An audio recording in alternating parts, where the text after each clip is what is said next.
वाणावत में लाक्षा भवन पांडवों को विदुर का गुप्त उपदेश। वैशंपायन जी कहते हैं, जन्मेजय, जब धृतराष्ट्र ने पांडवों को वाणावत जाने की आज्ञा दे दी तब दुरात्मा दुर्योधन को बड़ी प्रसन्नता हुई। उसने अपने मंत्री पुरोचन को एकांत में बुलाया और उसका दाहिना हाथ पकड़कर कहा, भाई पुरोचन, इस पृथ्वी को भोगने का जैसा मेरा अधिकार है वैसा ही तुम्हारा भी है। तुम्हारे सिवा मेरा ऐसा और कोई विश्वास पात्र और सहायक नहीं है जिसके साथ मैं इतनी गुप्त सलाह कर सकूं। मैं तुम्हें ये काम सौंपता हूं कि मेरे शत्रुओं की जड़ उखाड़ फेंको। होशियारी से काम करना, किसी को मालूम ना हो। पिताजी की आज्ञा अनुसार पांडव कुछ दिन तक वाराणावत रहेंगे। तुम पहले ही वहां चले जाओ। वहां नगर के किनारे पर सन, राल और लकड़ी आदि से ऐसा भवन बनवाओ जो आग से भड़क उठे।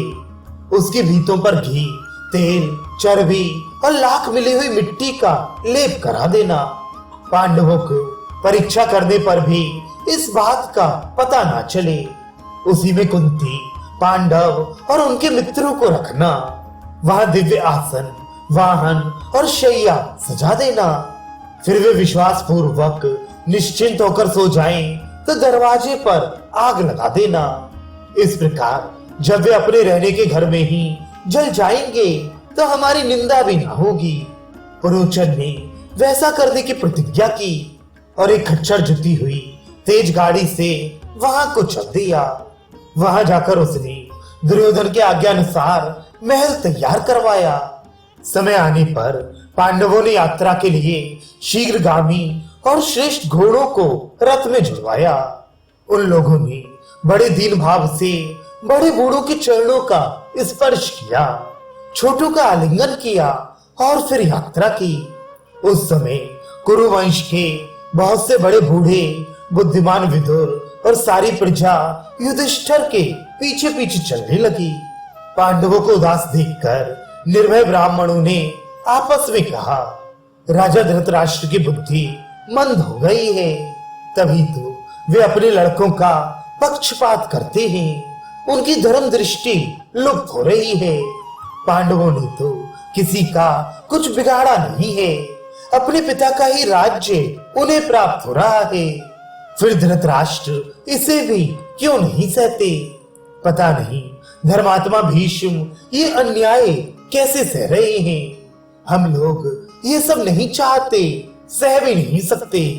हम सब अब हस्तिनापुर को छोड़कर वहीं चलेंगे जहां राजा युधिष्ठिर रहेंगे।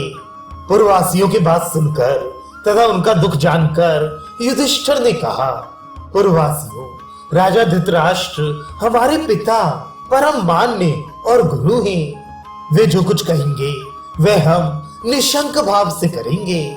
ये हमारी प्रतिज्ञा है। यदि आप लोग हमारे हितैषी और मित्र हैं तो हमारा अभिनंदन कीजिए और आशीर्वाद पूर्वक हमें दाहिने करके लौट जाइए। जब हमारे काम में कोई अड़चन पड़ेगी तब आप लोग हमारा प्रिय और हित कीजिएगा। युधिष्ठिर की धर्म संगत बात सुनकर सभी पुरवासी आशीर्वाद देते हुए उनकी प्रदक्षिणा करके नगर में लौट गए। सबके लौट जाने पर अनेक भाषाओं के ज्ञाता विदुर जी ने युधिष्ठिर से सांकेतिक भाषा में कहा, नीतिज्ञ पुरुष को शत्रु का मनोभाव समझकर उससे अपनी रक्षा करनी चाहिए। एक ऐसा अस्त्र है जो लोहे का तो नहीं है परंतु शरीर को नष्ट कर सकता है। यदि शत्रु के इस दाव को कोई समझ ले तो वह मृत्यु से बच सकता है। आग, घास फूस और सारे जंगल को जला डालती है परंतु बिल में रहने वाले जीव उससे अपनी रक्षा कर लेते हैं। यही जीवित रहने का उपाय है। अंधे को रास्ता और दिशाओं का ज्ञान नहीं होता। बिना धैर्य के समझदारी नहीं आती। मेरी बात को भली भांति समझ लो। शत्रुओं के दिए हुए बिना लोहे के हथियार को जो स्वीकार करता है वह स्याही के बिल में घुसकर आग से बच जाता है। घूमने फिरने से रास्ते का ज्ञान हो जाता है। नक्षत्रों से दिशा का पता लग जाता है। जिसकी पांचों इंद्रियां वश में हैं, शत्रु उसकी कुछ भी हानि नहीं कर सकते। विदुर का संकेत सुनकर युधिष्ठिर ने कहा, मैंने आपकी बात भली भांति समझ ली। विदुर हस्तिनापुर लौट आए। ये घटना फाल्गुन शुक्ल अष्टमी रोहिणी नक्षत्र की है।